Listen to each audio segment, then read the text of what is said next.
Pierre Palmade n'était pas seul dans son véhicule au moment de l'accident de la route qu'il a provoqué. L'humoriste était accompagné de deux individus qui ont pris la fuite et sont désormais recherchés par la police. Deux hommes qui risquent gros. Ils sont toujours introuvables. Les deux individus qui étaient des passagers du véhicule de Pierre Palmade, lors de l'accident survenu le vendredi 10 février, sont activement recherchés par la police. Selon des témoins, lors de la collision sur une route départementale en Seine-et-Marne, deux hommes ont été aperçus en train de prendre la fuite alors que l'humoriste était dans un état d'urgence absolue et que les trois autres victimes ont été transportées à l'hôpital avec un pronostic vital engagé.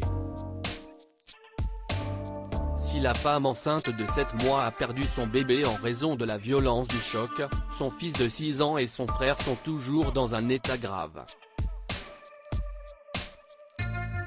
Une enquête a alors été ouverte pour homicide et blessures involontaires ayant entraîné une incapacité totale de travail supérieure à 3 mois, par conducteur sous l'emprise de produits stupéfiants.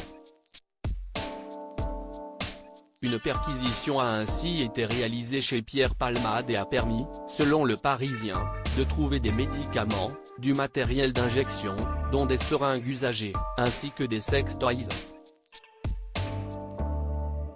Deux hommes toujours recherchés, pas de traces cependant du téléphone portable de l'artiste de 54 ans. Comme le rapporte Le Parisien, l'appareil n'a pas été retrouvé ni sur l'humoriste, ni dans sa voiture ou sa maison. Un coup dur pour les enquêteurs qui espéraient y trouver des informations sur les deux individus en fuite, qui seraient des escort boys âgés d'une vingtaine d'années. Le quotidien explique que ces derniers faisaient la fête dans la maison de Pierre Palmade, à Célie-en-Bière, Seine-et-Marne, depuis 24 heures. Il l'avait accompagné pour faire des courses avant le drame. Il logeait même à son domicile depuis jeudi dernier. S'ils n'ont pas été identifiés, ils ont par contre été filmés par une caméra embarquée dans une autre voiture. Ils sont également soupçonnés d'avoir effacé des indices dans la demeure de Pierre Palmade car, toujours selon Le Parisien, il serait revenu le vendredi soir à proximité de la résidence pour récupérer des bagages.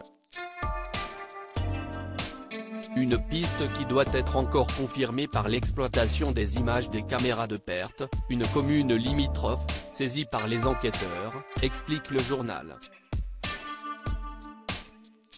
Appelés par le ministère de l'Intérieur à se rendre dans n'importe quel commissariat ou brigade de gendarmerie pour expliquer les faits, les deux individus se cachent toujours. Et ils risquent très gros et notamment des poursuites pour non-assistance à personne en danger. En cas de condamnation, ils pourraient même écoper d'une peine pouvant aller jusqu'à 5 ans d'emprisonnement et 75 000 € d'amende.